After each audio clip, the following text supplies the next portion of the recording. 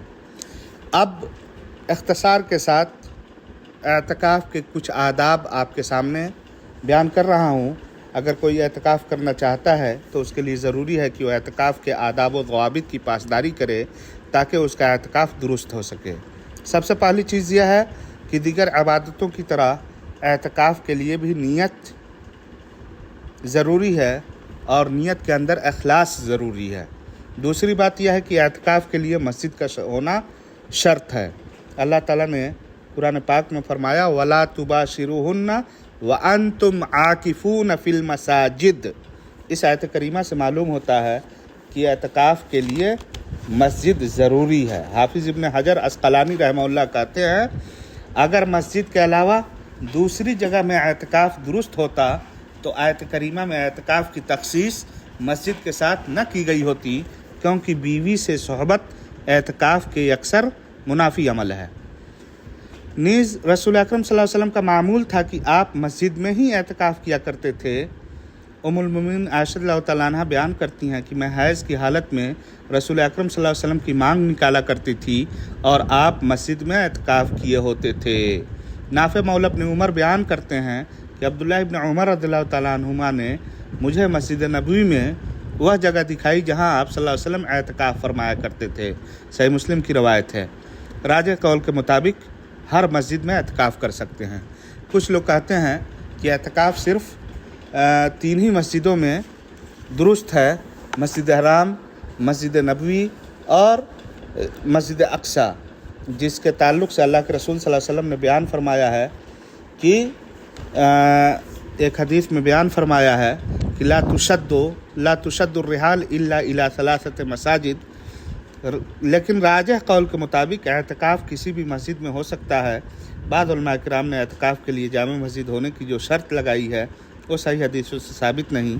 البتہ اعتکاف کرنے کے لیے ایسی مسجد کو منتخب کرنا چاہیے جس میں 5 وقتہ نمازوں کے ساتھ ساتھ جمعہ کی نماز بھی ادا کی جاتی ہو تاکہ معتکف کو مسجد سے زیادہ نکلنے کی ضرورت نہ پڑے اور وہ شخص یکسو ہو کر مسجد میں عبادات وغیرہ کی انجام دہی کر سکے۔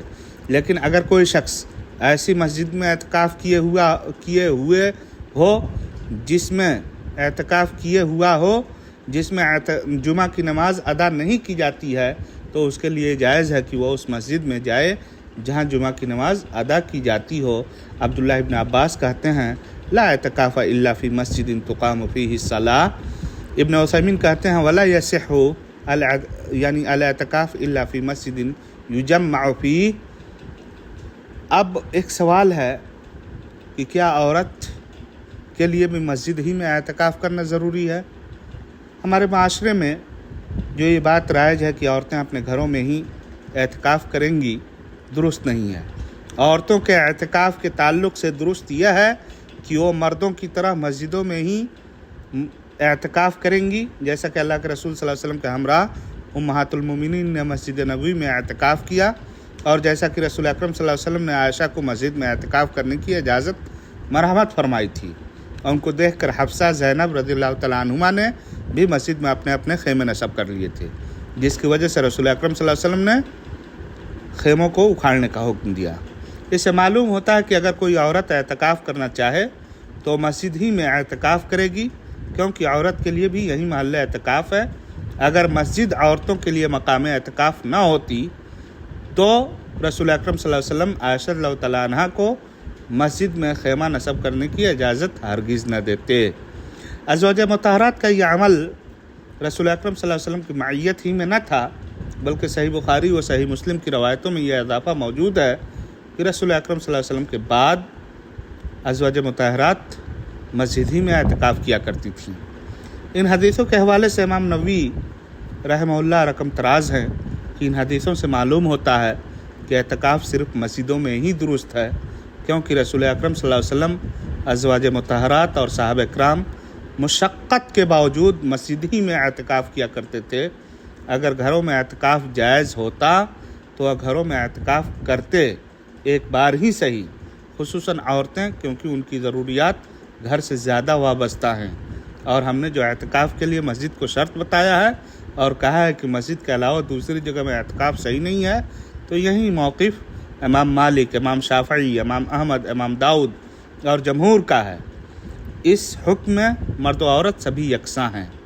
امام نووی نے کہا ولا يصح الاعتكاف من الرجل ولا من المرأة الا في المسجد ولا يصح في مسجد بيت المرأة ولا في مسجد بيت الرجل وهو المعتزل المهيأ للصلاة۔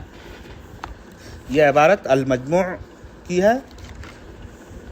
اسی طرح سے ابن عثیمین رحمہ اللہ کہتے ہیں کہ المرأة اذا ارادت الاعتكاف فانما تعتكف في المسجد اذا لم يكن في ذلك محظور شرعي وان كان في ذلك محظور شرعي فلا تعتكف۔ اب تیسرا ادب اعتکاف کے تعلق سے یہ ہے کہ رمضان میں اعتکاف کے لیے روزہ ضروری ہے، البتہ غیر رمضان میں اعتکاف کرنے کی حالت میں روزہ رکھنا اولا اور بہتر ہے، ضروری نہیں ہے۔ اس سلسلے میں ام المومنین عائشہ رضی اللہ تعالیٰ عنہ کا قول ہے کہ روزے کے بغیر اعتکاف درست نہیں ہے۔ اسی سے استدلال کرتے ہوئے جمہور اہل علم نے کہا ہے کہ روزے کے بغیر اعتکاف درست نہیں۔ زاد المعاد میں اس مسئلے کو شیخ ابن قیم، علامہ ابن قیم جوزیہ رحمہ اللہ نے شرح و بسط کے ساتھ بیان کیا ہے، جبکہ بعض علماء کرام نے کہا ہے کہ اعتکاف کے لیے روزہ ضروری نہیں ہے۔ چنانچہ علی بن ابی طالب عبداللہ ابن مسعود سے مروی ہے کہ المعتکف لیس علیہ صوم الا ان یشترط ذلک علی نفسی، یعنی معتکف کے لیے روزہ ضروری نہیں ہے الا یہ کہ وہ اسے اپنے اوپر لازم کر لے۔ یہ عبارت المحلہ ابن حزم کی جو کتاب ہے اس میں موجود ہے۔ یہی موقف عبداللہ ابن عباس کا بھی ہے، چنانچہ طاؤس ابن کیسان رحمہ اللہ بیان کرتے ہیں کہ ابن عباس معتکف کے لیے روزہ کو ضروری نہیں جانتے تھے، مگر یہ کہ وہ شخص اس کو اپنے اوپر لازم کر لے۔ عطا ابن ابی رباح کا بھی یہی قول ہے۔ ان تمام اسلاف کرام یا صحابہ کرام اور تابعین کے اقوال کو محلہ میں دیکھا جا سکتا ہے۔ نیز یہی رائے عمر ابن عبدالعزیز، ابراہیم نخعی، حسن بصری کا ہے۔ اسے معالم السنن خطابی کی جو کتاب ہے اس میں دیکھا جا سکتا ہے۔ اس سلسلے میں راجح قول یہ ہے کہ اگر کوئی شخص رمضان کے مہینے میں اعتکاف کرتا ہے تو وہ لازماً روزہ رکھے گا، البتہ اگر کوئی شخص غیر رمضان میں اعتکاف کرتا ہے تو اس کے لیے روزہ ضرور نہیں، لیکن اگر روزہ رکھ لیتا ہے تو اس کے حق میں بہتر ہے۔ اعتکاف کا چوتھا ادب یہ ہے کہ ہر فرد کو چاہیے کہ وہ اعتکاف کے لیے مسجد میں الگ الگ خیمے نصب کرے۔ اس کی دلیل وہ حدیث ہے جس میں ہے کہ رسول اکرم صلی اللہ علیہ وسلم نے اعتکاف کیا، عائشہ کو اعتکاف کے لیے خیمہ نصب کرنے کی اجازت دے دی، جسے دیکھ کر حفصہ اور زینب نے بھی اپنے اپنے خیمے نصب کر لیے۔ معتکف کے لیے مستحب ہے کہ وہ خیمے میں اپنے زیادہ سے زیادہ وقت تسبیح و تحلیل، تکبیر و تحمید، دعا و استغفار، عبادت و ریاضت، نیز تلاوت قرآن، سنن و نوافل اور دیگر نیک کاموں میں گزارے، اور عبث و لغویات، غیبت و مذاق اور فضول گوئی وغیرہ جیسی چیزوں سے بالکلیہ اجتناب کرے، کیونکہ یہ چیزیں اعتکاف کے منافی ہیں۔ اکثر اوقات کو سونے میں گزارنا اور غفلت کا شکار رہنا بھی اعتکاف کے مقصد کو مجروح کرتا ہے۔ آج کل انسان بظاہر کاروبار ضروریہ کو چھوڑ کر خالص اللہ کے لیے مسجد میں اپنے آپ کو مقید تو کر لیتا ہے، مگر موبائل کی مشغولیات اور اس کے ذریعے بات چیت کو فرصت کے اوقات جان کر خوب دراز نفسی دکھاتا ہے۔ اس سے بڑا دھوکہ وہ اپنے آپ کو اور کیا دے سکتا ہے، اس لیے اسے پرہیز لازم ہے۔ اعتکاف کے تعلق سے پانچواں ادب یہ ہے کہ معتکف کی جائے اعتکاف میں داخل ہونے اور اس سے نکلنے کے جو اوقات ہیں شریعت میں جو بیان کیے گئے ہیں، ان اوقات کو اسے چاہیے کہ وہ پابندی کرے۔ اگر کوئی شخص اعتکاف کرنا چاہتا ہے تو جس دن اعتکاف کرنا چاہتا ہے اسے چاہیے کہ اس دن کی رات آنے سے پہلے مسجد میں داخل ہو جائے۔ مثلاً اگر رمضان کے آخری عشرے میں اعتکاف کرنا چاہتا ہے تو 20ویں رمضان کا سورج غروب ہونے سے پہلے مسجد میں داخل ہو جائے، البتہ اپنی جائے اعتکاف میں 21ویں کی صبح کو داخل ہو، کیونکہ نبی اکرم صلی اللہ علیہ وسلم کا یہی معمول رہا ہے۔